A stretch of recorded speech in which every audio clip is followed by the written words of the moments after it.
Good evening. Good evening. Welcome to Life Enhancement and Development Live. I'm Dr. Cassandra Washington, and it is a pleasure to be with you on another Thursday evening. Happy New Year to all of you, and I hope this year has started out wonderfully for you. It has for me, and I'm looking forward to all of the endeavors and all of the experiences that God has planned for me this year. And so tonight, I want to share something with you concerning what I talked about last week. I stated that I believe that this is the year for elevation and promotion. But of course, we do know that in life, we're still going to encounter challenges, but that does not mean that the promises that God has made to us and the assignments given to us and ordained for us, the opportunities prepared for us will not come with some challenges. But guess what? We're going to be prepared for those challenges because we are going to see the elevation and promotion that is being prepared or has been prepared for us this year. So I want you to just share, like, and share this video with friends and family, because I want to encourage you and give you some information and some words of encouragement to help take you through the weekend, even that you can use for this year. So tonight I want to talk about the enemies of promotion.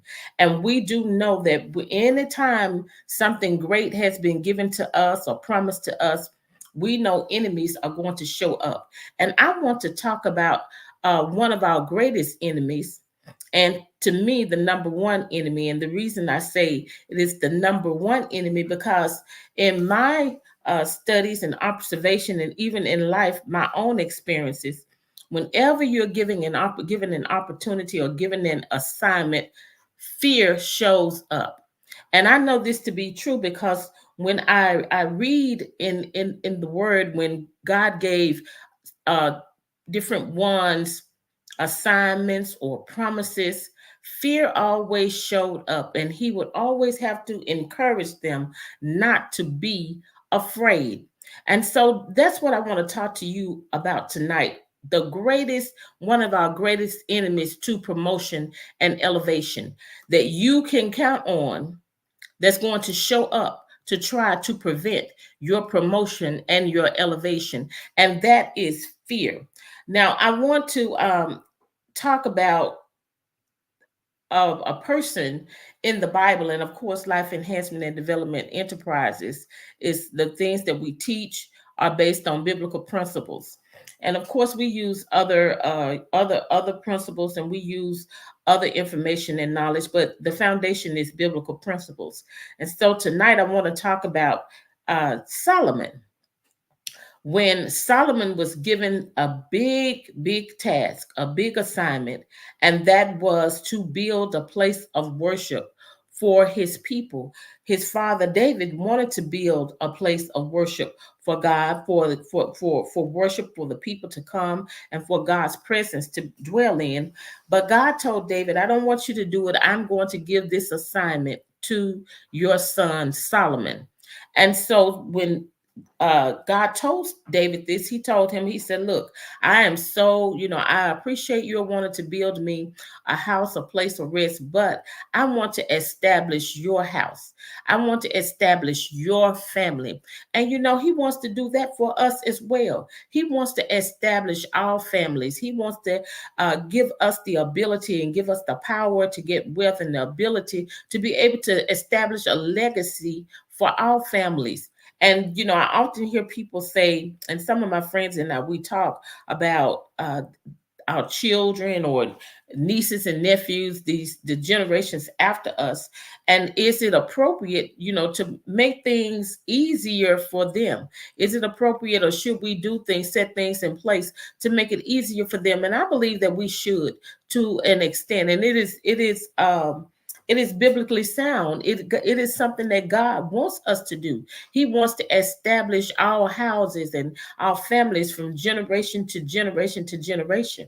And that's what he told David. He said, I'm going to establish your house. I'm going to establish a legacy for your house. And so when David talked to Solomon about this assignment and about this task, this was an opportunity for Solomon to take leadership and to be promoted to an area of leadership, because his father was getting ready to go off the scene and Solomon was getting ready to be elevated and getting ready to be promoted and put in a place of position, power, and authority and leadership.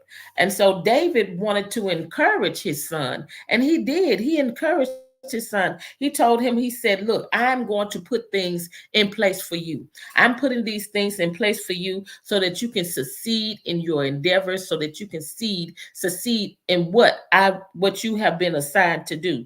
And so David provided Solomon with the vision and the plan. He provided him with money. He provided advice. He gave him people, employees, people to help him in the assignment and the task. And he gave him materials and equipment to help him build this building, build this house, build this sanctuary, build this place of worship. And so he helped his son. And he also gave him this advice. He told him to develop a relationship with God. And if you stay with God, God will stay with you. And that was, to me, that was so wonderful. That was great advice. He's not just leaving him material things. He's just not giving him natural things and material things and money. He's also giving him wisdom and principles to live by.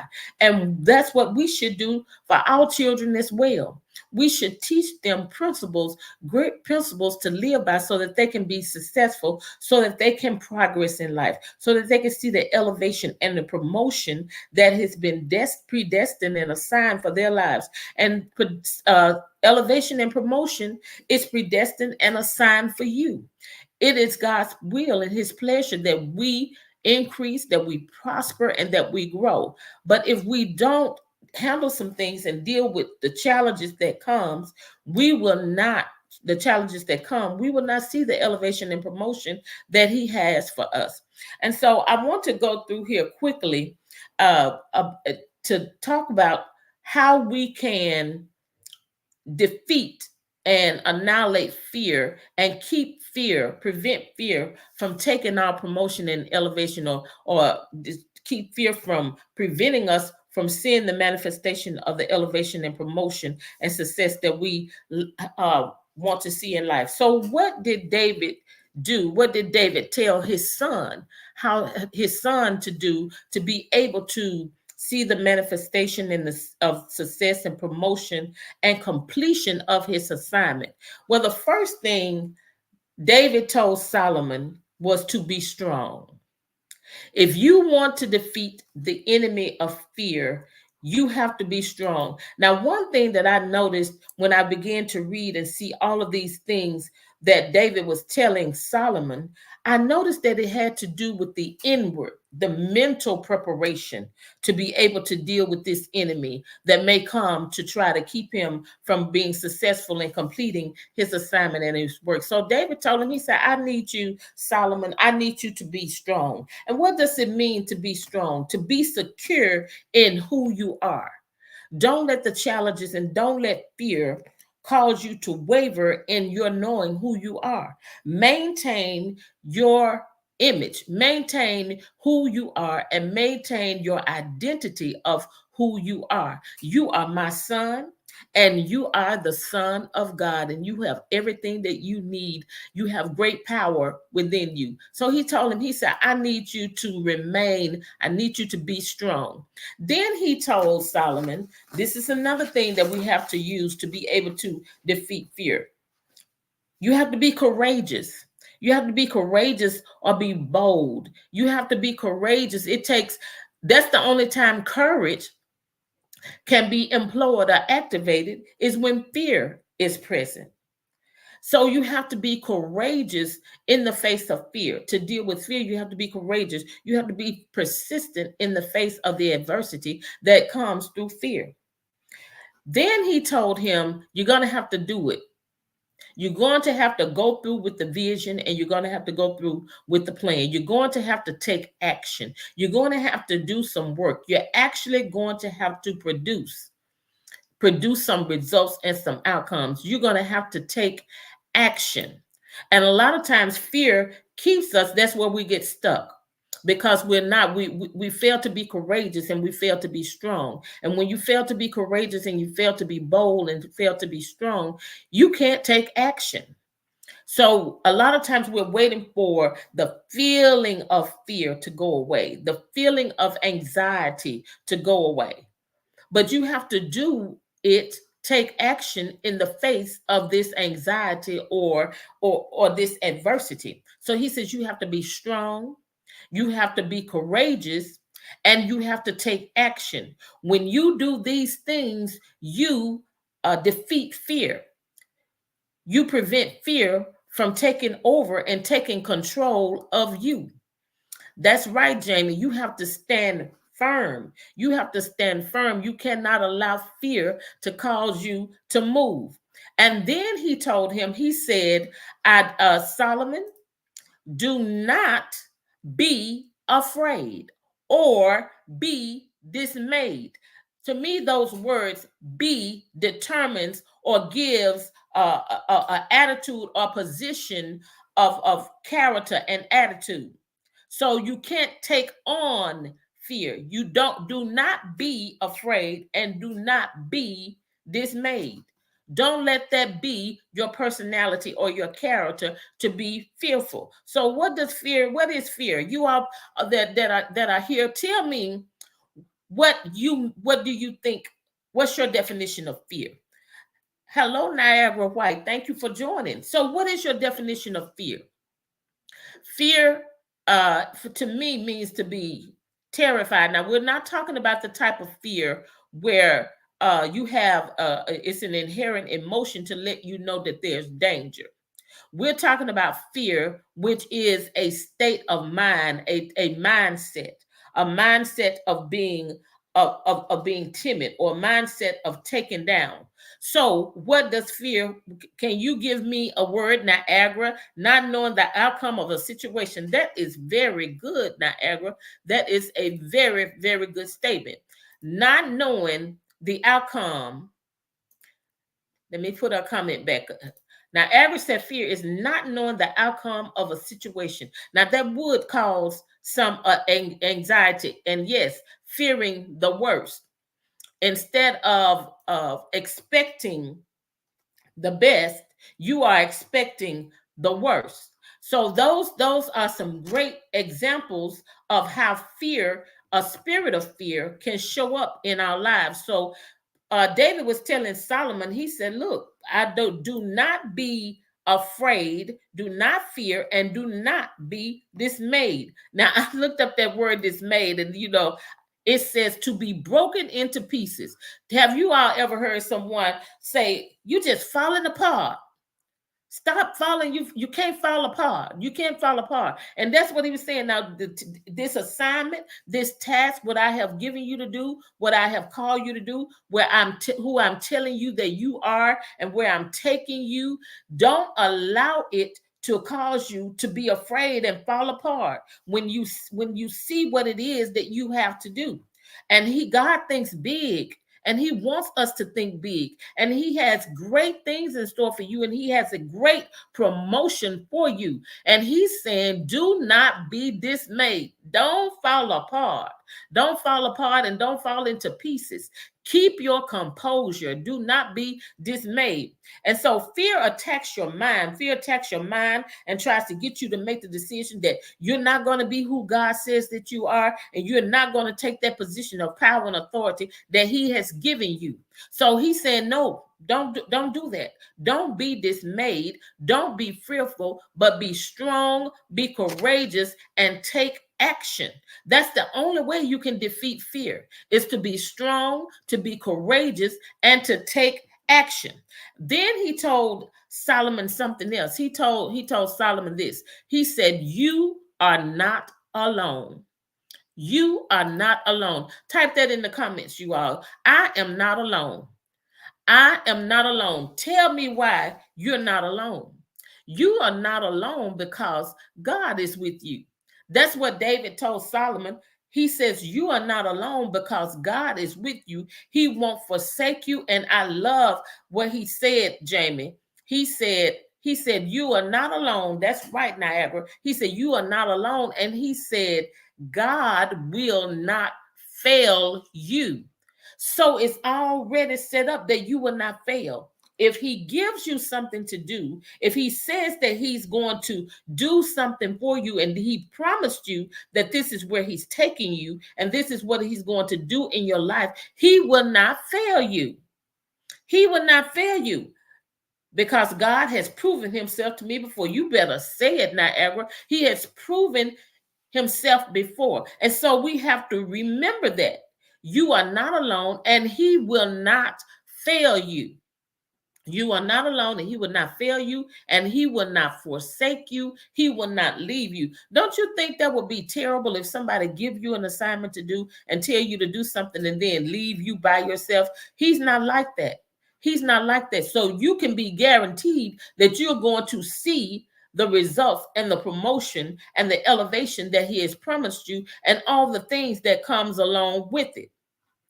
He's going to make sure that you succeed. I don't care what happens, Samantha.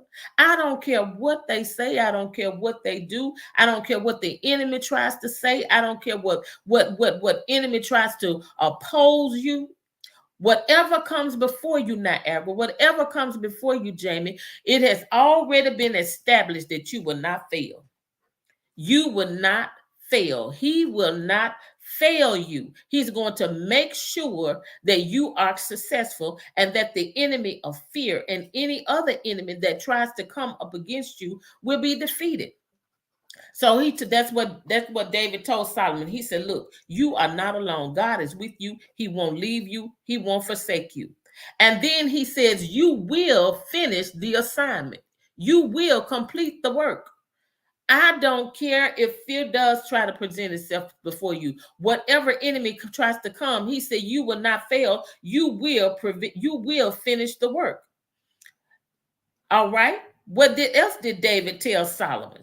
He said, you will have skillful people in every area needed to complete the work. These people will be assisting you. You will have every skillful person in every area assisting you and helping you to complete the work. That's a promise. That's a promise. You will finish, and not only will you finish and complete it, you will have every skillful person in every area of business helping you to complete your work. You will employ skillful people with integrity in all areas of business to help you. You will have every skillful, read it.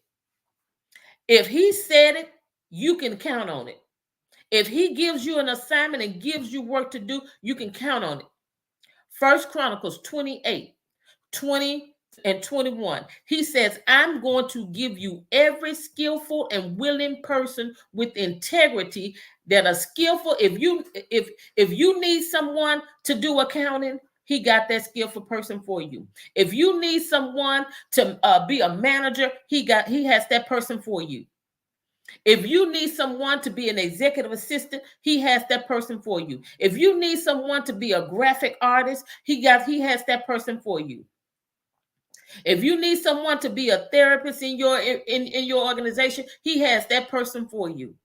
Whatever, if you need a stylist, because some of you, the work that he has for you to do, you're going to need your own personal stylist. If you need a stylist, he has someone in that business arena, in that business industry who is skillful. And let me tell you, he's not just going to give you anybody. He's going to give you the best of the best.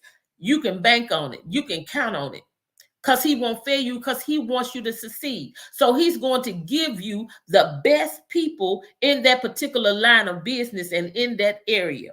Whatever the area is, whatever he has called you to do, he has already set it up so that you will have skillful and willing people. I like that word that he used. He said willing people. And willing there means that they're going to do it with an attitude of joy, and they're going to do it with integrity. You're not going to have to worry about them not doing things in the right way, not doing things in the right way. So you're going to have skillful and willing people to help you. And then he told him, not only will you have skillful and willing people to help you, you will have help from organizations, those in leadership, and those in authority.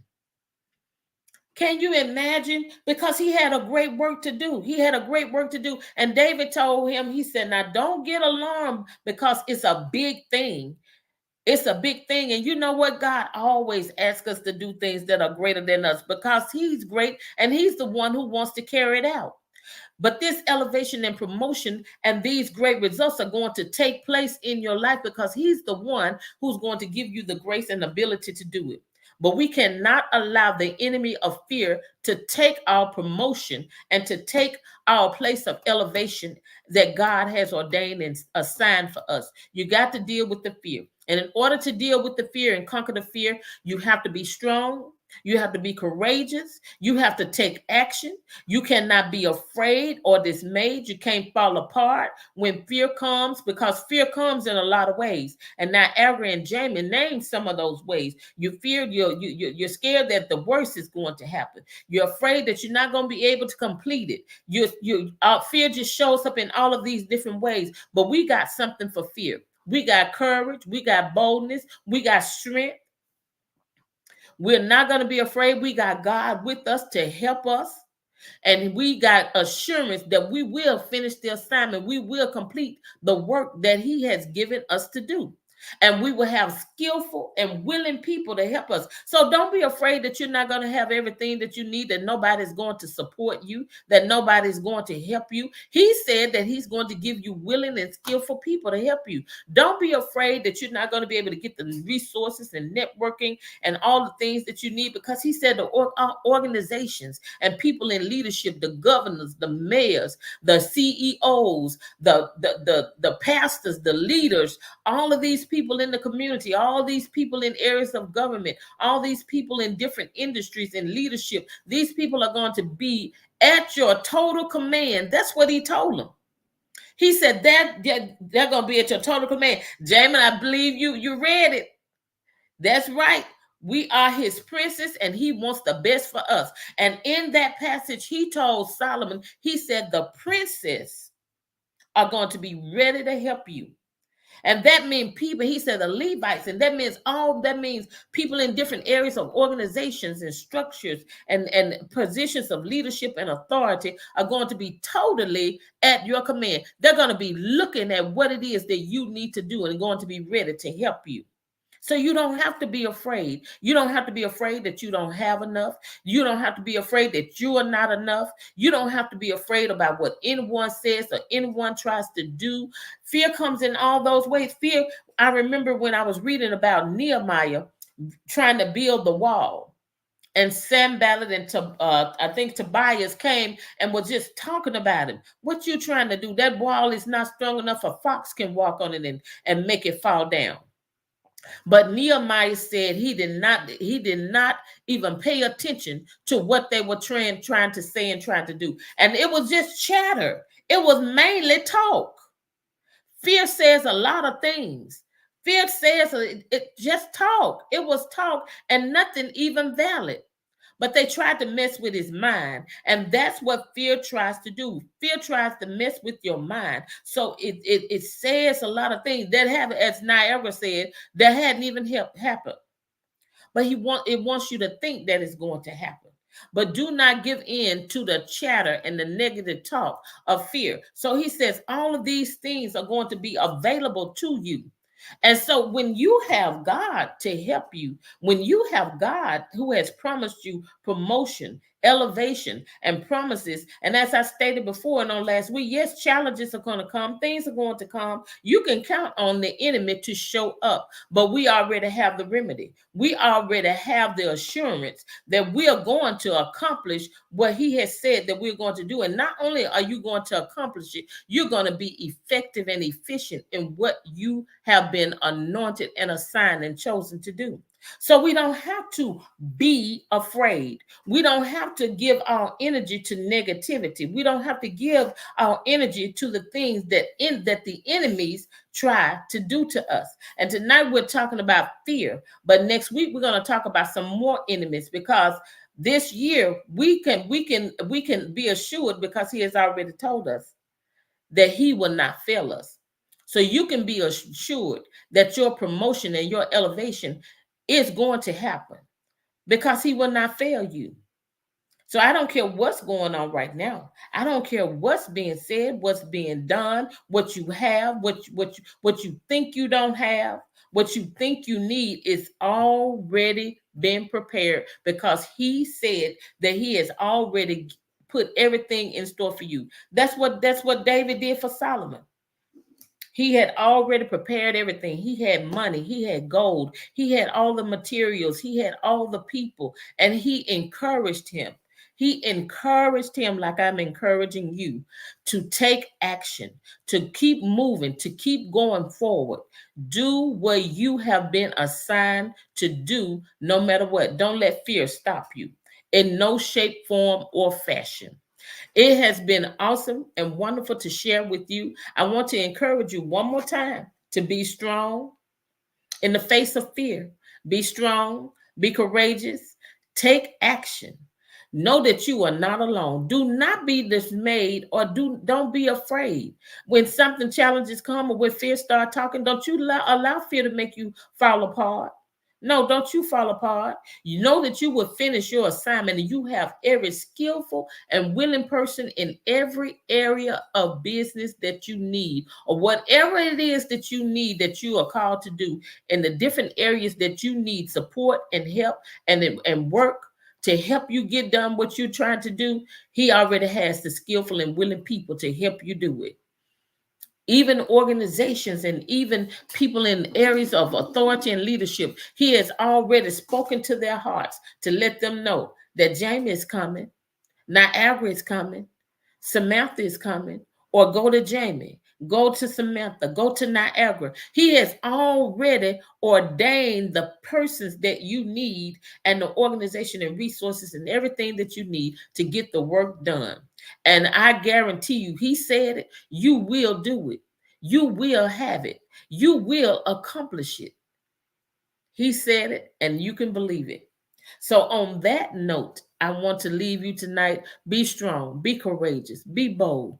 Keep your focus on what it is that he promised you and where he's taking you, because 100%, I guarantee you, you are going to get there. He has already said you will finish and complete your assignment.